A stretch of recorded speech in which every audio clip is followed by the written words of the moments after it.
Welcome to Boiling Point, the podcast to motivate ever-evolving entrepreneurs and forward-thinking movement pioneers. Our hosts, filmmaker Greg Hemmings and executive coach Dave Vale, are turning up the heat in the world's business communities. Our interviews with entrepreneurs, thought leaders, and movement makers are raising the temperature of inspiration. Live from the hottest studio in this quadrant of the universe, here are Dave and Greg.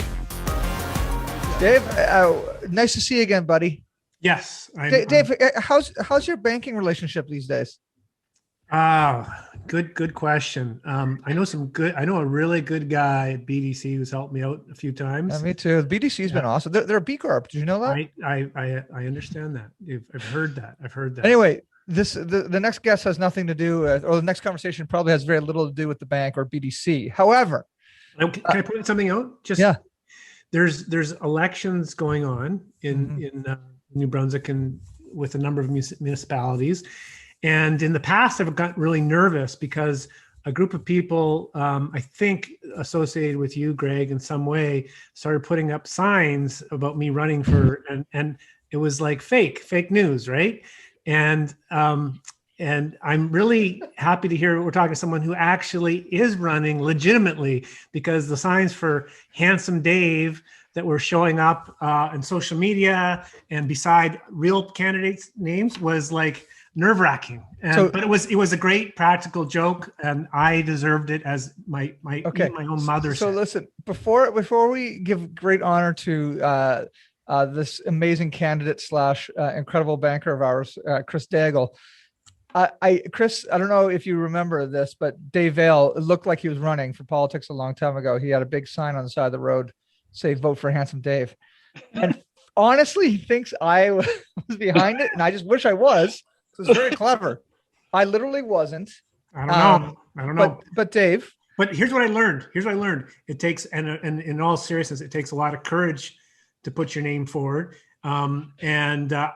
I have never had. And he didn't. Dave didn't. I don't have the inclination, but I sure am interested in someone who does, and that's our guest. But I had to bring that up. I had to talk about that. But Dave, I need to wrap something up. I literally, and you're not even going to believe me, but something was dropped off about 6 months ago to my office, and I don't know how. I literally do not know who dropped it off. Are you ready?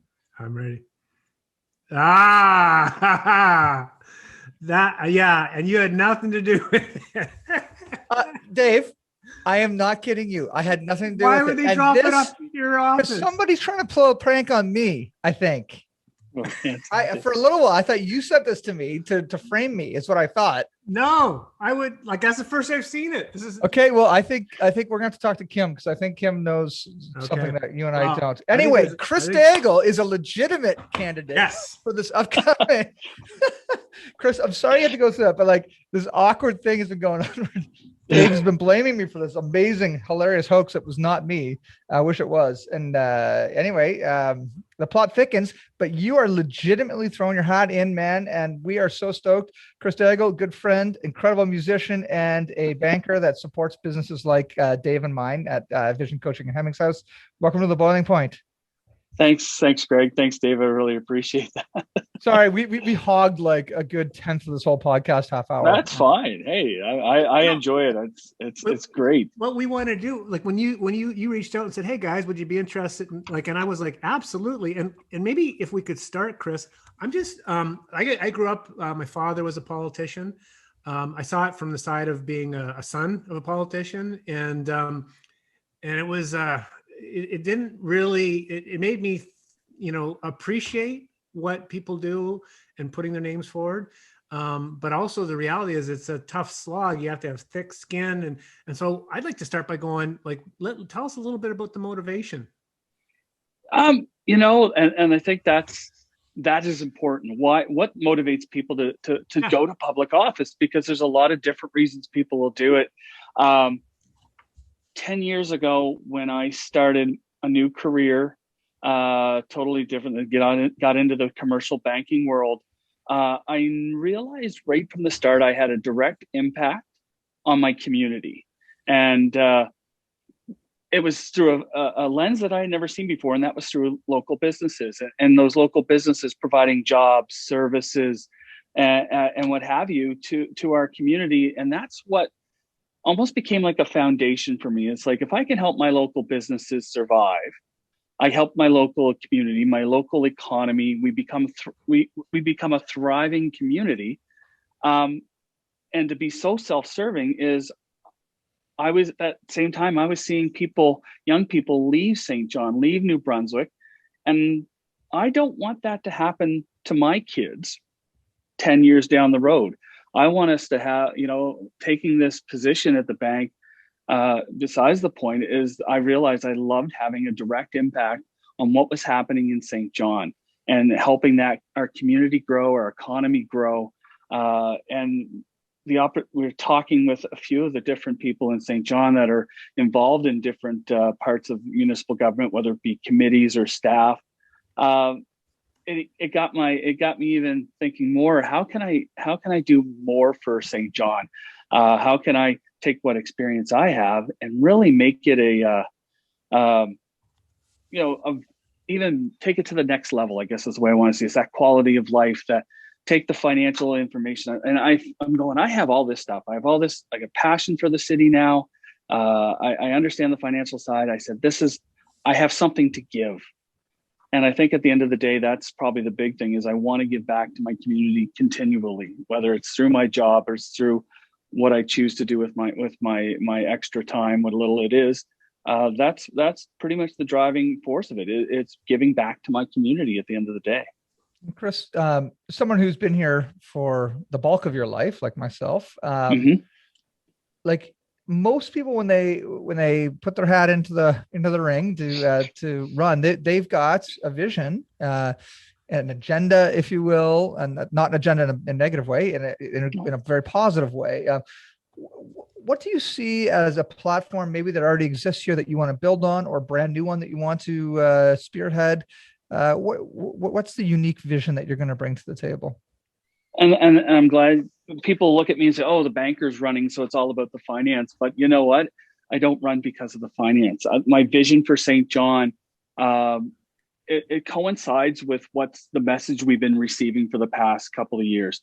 We need to draw people to the city to live here. We need people to stay in the city. And my whole premise about this, my whole raison d'etre, is we have to give people a reason to want to be here in St. John. So that's my vision is okay, I understand the financial side of it. So what that gives me, I think, a good glimpse into saying, okay, so that's good. I keep the financing here, but we really need to have a vision to draw people to St. John and keep people here. We don't, not that it's a bad thing to live in Rossay, Quispamsis, Grand Bay. Those are fantastic communities, but at the end of the day, St. John is the hub for the, for the spokes that are out there. My vision is balancing that finance side and really increasing our quality of life, because that's unfortunately, with the exercise we had to do with our financial side of the city, we really need to focus for the next few years on quality of life.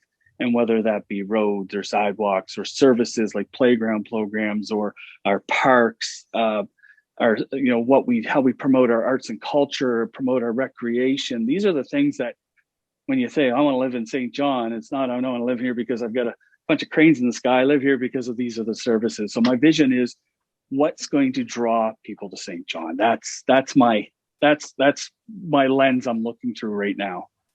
That's the hook for you. Yeah. So it's not that you just want to have your face in the paper all the time and want all the glory and, you want the power and that kind of thing.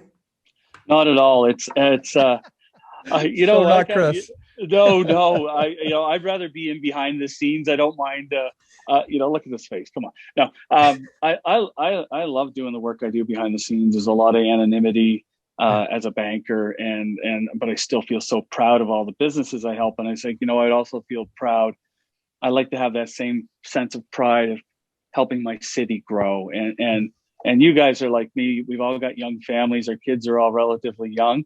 And we want them to grow up in the city where there's lots of stuff for them to do, exposure to arts, cultures, community diversity, all of that. And I see that for St. John. It's amazing how many different people and different cultures are here in the city when you start walking around. And it's the amount of discussions I've had with my two boys who are 11 and 9 just about culture is so invigorating for me. And it's like, these are the, again, quality of life. I want my kids to be able to experience the same thing you would experience in Toronto when it comes to, you walk down the street and you see all walks of life, all cultures. Why, seeing that in St. John as well, and being able to promote that, and coming up with ideas to put that in the spotlight. Those are things that really excite me.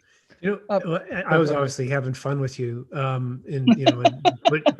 because I know you as someone who, doesn't probably need a spotlight, but the fact that like I wonder, like I really admire it when someone's willing to step out maybe of behind the scenes and say, okay, I'm willing to step forward. Like and that can be a hard thing to do. What's it been like for you to probably first convince your wife that this is a reasonable thing to do, and then to, tell your family and your friends, and what's that experience been like? And that's, the politics, getting into politics has been something that's always been on my mind. I grew up, my dearly departed grandmother, Eva Daigle, she loved politics. She loved talking about Pierre Trudeau and I remember talking about free trade and all this stuff with her. She loved talking about it. So from a young age, I was like immersed in Canadian politics, and then went to university. So it's something that was always there. And talking to my wife about it, she knows I have a passion for helping. I guess I want to help everybody. I want to help the little guy, the big guy. It doesn't matter. So it wasn't too hard to convince her. I guess the big challenge right now is getting used to shifting that focus and that conversation from, I'm always talking about business when it comes to my professional life, but now I'm talking about other things. I'm talking about the environment. It's the conversations, like wonderful conversations with people of St. John wanting to know my views on diversity and inclusion. What do I think about growth? What do I think about, playground programs? What do I think about the fields? Like it's the amazing, that start has been somewhat challenging because I have to change my mindset and I have to think about my answers, but I don't want to commit to anything, but at the same time, I do want people to know what I stand for. So it really is, anything you can say can be used in not against you, not going to court of law or anything, but it's just like, you really have to be mindful of what you're saying and what you're putting out there. But I feel like I have enough integrity that what I do say, I stand behind what I say. And so it's been, and then also, it's been interesting. So few leaders that I've seen in the political spectrum are okay to acknowledge that they've changed their perspective as well. Because you might get in 6 months in and then you realize that something that you're campaigning on, a platform issue, is like, we can't focus on that right now. There's something else far more, and to be okay and not be prideful in, and I think that's really important. And that's an entrepreneurial approach, is, going in with integrity and values, but not making any promises. Please, Chris Daigle, do not make any promises. No promises. and leading by that example, and then really just being open with people moving forward. Now, it's interesting you mentioned the diversity and inclusion piece, especially connected to your vision of a very multicultural, community that we have. And, the BDC is a B Corp. So you've been pulled into that world, and I'm deeply pulled into it. And right now I'm going through, this is the coolest sounding thing, but I'm going through Jedi training right now, which is justice, equity, diversity, and inclusion. And it's really an anti-racism course for entrepreneurs. And, it's mostly US focused, where anti-Black racism is so in the forefront. It's not that it doesn't exist in Canada, it sure does. And here in our own community, it sure does. But it's been really cool for my eyes to be opened, because the US is really on the forefront right now of this massive political shift of so many people saying enough's enough. And that's why we're seeing that wave starting to happen here. So much so that within your 4-year term, this might become a very substantial issue that needs to be dealt with. So I'm just curious about what, as people have been talking to you about those particular issues, and already knowing your family stance on inclusion, and like you already are supportive of these concepts, but what has some of your thinking been around approaching these and standing for something there? Yeah, well, it's very easy to hide behind, I'm the white male. I come, not that I come from privilege, but I come from privilege in my skin color and my gender. So I think it's easy to hide behind that and say, well, I don't understand. I can't put myself in your shoes. I think the courageous part when it comes to talking about systemic racism, racism, diversity, and all that, is the courageous part is someone like me standing up. I really don't know what it's like to walk a mile in your shoes, but please, I want to walk beside you so that I understand it, and so that I can use my position to help you lift up from what position you might be in. So I've had this. I talked to one of my sons about this, and it's just trying to clarify. It's not about bringing anybody down to the same level. It's rising people up. And I think as a city and municipality, we have opportunities to help those from the disenfranchised and from cultures that might not necessarily have had the same advantages that we've had, but help them rise up and promote that. And whether that is standing up for them in marches or promoting activities, doing public education on stuff like it's Ramadan right now. And I had to, my kids asked me about that. So I had to explain that to them. So you now understand what, from my limited knowledge, but again, we've gone through it as a family together to understand what's the meaning of Ramadan and that holy month in the Islamic world. So these are things where I could use my power for good is the way I look at it. And plus, when you have an organization like the city with, you've got employees, you have unions, you have so many different forces on there. This is where you also have to take a look at systemic racism within an organization. We've done, I've been involved in a couple of larger organizations where diversity inclusion has had to be on the forefront as times have changed. And that's where, where I stand is I would love to be part of, you want to be part of the solution. So I'm not afraid to stand up for somebody that stand up for the little guy or stand up for someone who really needs a voice that'll be there. So that's where I picture myself. And that's basically where the position I come from. It's, I've never walked a mile in your shoes, but believe me, I want to walk there with you and help you. That's nice. That's actually, well, I really like how you stated that, articulated that. What I was wondering, Chris, like, what are, there's a lot of burning issues. What are the ones, challenges? This is not a young city. No. It's been around for, since what year? When I think since, since Confederation, right? We're the first incorporated city in Canada. So we're talking. Right. So was 85 the 250, right? No. 2001. No, 2011 was our 225. Was it not? 225. 2011. Yeah, that's sorry. Right. So there you go. We're 236. Yeah. So what comes with that? Like, I'm sorry, I didn't mean to throw everyone into a math. Don't make us do math. Come on. Yeah. But I was just thinking, so there's a lot of legacy issues, right? There's a lot of things that I've become aware of, and I'm just wondering, like, what are the ones that are you think going to be most challenging for the next mayor and council to take on? I take, you've got to look to what the previous council did, and they went through probably one of the hardest exercises any city could go through, and that is a financial exercise. They went through and they had to cut.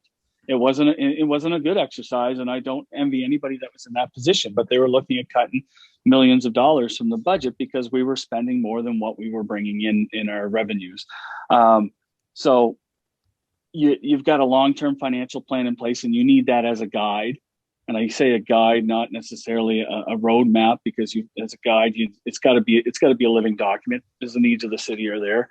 So when I take a look at, I've got a long-term financial plan, but I do have a lot of issues around, again, as I said, call it the quality of life, and it's having that balanced approach to marry the two.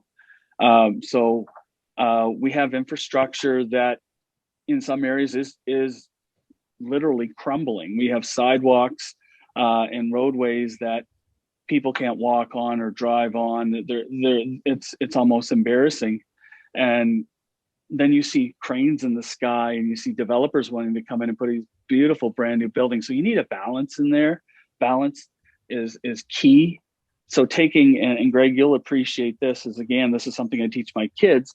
I said, you've got the data, and the data is telling you one story, but then there's the experience, the storytelling that's coming from your residents, from your employees, and you have to marry the two of them together. So when you take a look at that quality of life, so again, the infrastructure I think is huge, so that we have, and that's not just, and infrastructure for me isn't just roads and sidewalks. We've got parks. If you're on Facebook, there's now a Dominion Park Community Association, and they're looking to rebuild what they've had, because there was years and years of neglect, and flooding happened in the area, and they lost their building, and there's so much damage to that area. So rather than investing, they're now rebuilding. So, and I think they're two different money. Rather than expanding and making the park bigger, now they have to just reestablish what they already had. Because, so again, you have to balance the needs and take a look what's important. What's keeping people in the city? Is it the cranes, or is it the fact that I can have a park where I can go swimming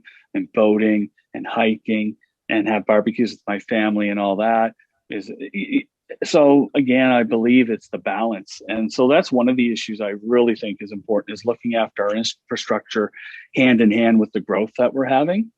And the other thing that I see, it is about around growth, and it's done in a way that it's good for all the residents of St. John. And again, I'm a banker. I love seeing cranes in the sky. I go to Toronto, Montreal, and you see 25 cranes in there. So seeing 2 or 3 in ours is fantastic. But is it really addressing the needs of affordable housing? And what's the city's role in helping those that don't necessarily, that might be below the poverty line, or that are in the poor middle class? We need, as a municipality, find incentives and work with other levels of government to ensure that our residents are looked after, right from the person struggling to the one that's thriving, so that everybody has a good quality of life. So that's the other side of the coin, is we got to make sure that the city is livable for it's livable for everybody. Yeah, and I think that's especially right now. Like I was just hearing on CBC this morning that New Brunswick has right now the per capita highest rental rates in the whole rate increase. I'm sorry, not rates, but in the whole country, which is just absurd and crazy. But it's upping itself to market standards across the country. But this whole dialogue around rent control, it's very important, but it's a natural force that if you don't nip in the bud at the beginning, it's very difficult to claw it back. So it'd be really interesting to see in this incredible time of mass change that's happening, how this next council, with hopefully you as part of it, Chris, I agree. Navigate it's not status quo thinking anymore. No, you've got to come up with innovative ways and creative ways to run your city. There's limited tax dollars. There's limited things that the city can do, and you don't, should the city be involved in everything, every facet of life? No, definitely not. But we do need to be involved in making sure that at least our residents have that fundamental right of a roof over their head, clean water. Those are important issues that the city should, again, and it's not something St. John's going to solve on its own. There's 3 levels of government here. There's many of different social development agencies that all have a stake in this, and it's going to take a collaborative effort, and that's where we need to be at the table. And if it's offering incentives to developers, building owners, providing the data, so at least collecting data from that at that municipal level is so important as well, so that we're making decisions that have positive impacts for everybody. And that's where we need to have a good vocal seat at the table, I guess, is the way I look at it, and coming up with solutions rather than pointing at provincial government. This is a provincial issue, you need to fix it. Well, no, it's a human right. It's a human issue. It's something that we have to look at for all of our, residents. I hate walking around town and seeing people on the ground with signs looking for money. It's shameful, and we need to be able to look after, our residents that are having, the most difficult time. And we can't just say, oh, it's a provincial issue, let's put it off to the side. And we can't also say, well, where are we going to come up with the money for that? We have to be creative. We have to, and that's, I think, when you have a council with a lot of the same members for the past 9 years, maybe a little bit of new blood is a good idea, because you need some new, fresh, innovative ideas. And that's where I'm hoping I come in. He's throwing the gauntlet down. This is good. This is good. Damn. Actually, that touches on another topic, which I find really interesting, is as I understand it, like there's a record high number of candidates, for council in there in St. John. Exciting. And I'm just like, that's really cool. I mean, that says a lot about people like yourself are passionate about wanting to be part of making a difference. And, and I really admire it, Chris. I kind of go to the grocery store and I hope I don't see anyone I know, because I just, I don't know, there's that kind of introverted part of me where I'm just like, oh, so anyone that's in municipal politics. So Greg holding up the sign. Yeah, no, I wouldn't, it wouldn't be a good thing for me. So, you're giving up a lot of privacy, and you're going to, and you're willing to do that clearly. And a number of people alongside you are doing the same thing. And I honestly, I find that very inspiring, and I'm really happy for you guys. So, now, did your campaign manager give you any, said, I don't know, the bowling point? Like, is that really? It's a little lowbrow. Is it like, is that off brand for you, or like I was, we're honored to have you on, but I'm sure you had to have a little battle there as well. No, not really. What I like about, when I was trying to find something that sets me apart, and I didn't want to stray too far from, from my background, and the fact that both of you guys are entrepreneurs. You both, you're both here in Southern New Brunswick, in the St. John area. You both have families. You're my demographic. At the end of the day, you're my demographic. I want, and if anything, it was just a good conversation to have with like-minded people. We want to live in a place that respects the residents. We want to live in a place where we have a cultural diversity that we can share with our families. We want to have, businesses that are thriving, that we can, whether it's restaurants or it's the services we need, it's filmmaking, it's business coaching, it's being on the boiling point in my mind is being with my kin. It's like you guys are who I not that I strive to be, but you are the people that I want to be with, and that's how I want my kids to see that we've got wonderful businesses in our city that are not necessarily tied to the city too. You guys are innovative. You're out of, your market is anywhere you need to be in the world because you use technology, and I love it. And that's why I think being with you guys was important to me.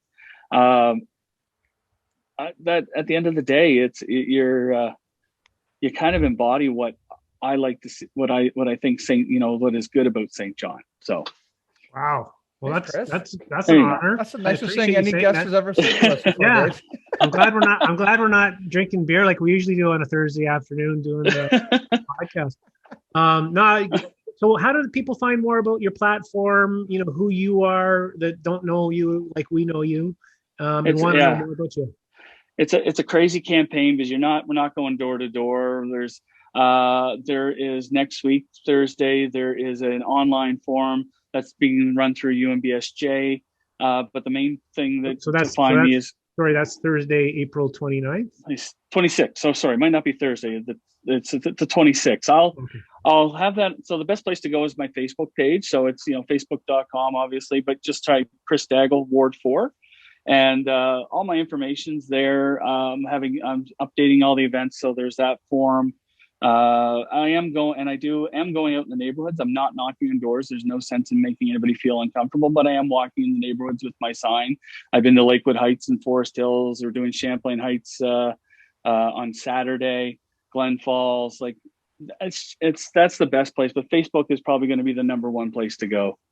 Okay. It seems to be that's where most of the candidates are for this election are. When you get in, I have an idea to bring in more revenue, and I was thinking that you could put a tax on moorings near Ragged Point. Fighting words. How about a wealth tax on Sea-Doos? No. Tax revenue is obviously our big thing. No, but that's it, Greg. I wouldn't do that as long as I'm on that sailboat at least once or twice in summer. No, bro, I owe both you. You heard it here. You heard it here, folks. Greg is going to be safe with this sailboat. I need to borrow a Sea-Doo there, Valley too. Yeah, I've got one. It doesn't run too well, but there's one certain. As long as you're cool to swim it back from the middle of the river, then that's okay.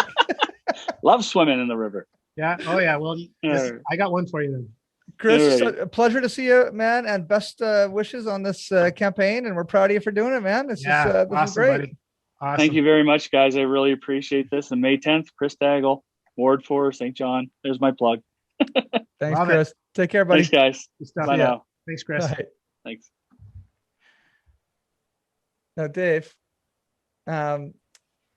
after Chris says goodbye, I'm going to tell you who did this thing here. It wasn't me. I'm leaving now. I don't want to hear. I'll see you. You don't want to hear the inside of this one. Hey, Chris. No, I'm gonna press stop on record. See you, Chris. See you later, guys. Buddy. Take care. Bye. I bet Ernie Trombley. So I'm not going to say the word because I'm gonna press stop, and Jean-Viette's probably going to stop it right here anyway. So okay, I'm gonna press stop. So all of our listeners are gonna be like, "Who was it?" Well, I'm gonna tell you right now, Dave. It was. Thanks for checking out this episode of Boiling Point. Remember to rate and subscribe to us on iTunes and follow us on Twitter at Boiling Point Pod. To see more from Dave Vale, check out leadershipunleashed.ca or visioncoachinginc.com. And on Twitter at Dave_Vale. And to catch up with Greg, visit hemmingshouse.com and at Greg Hemmings on Twitter. Thanks for listening, and remember, keep that pot boiling.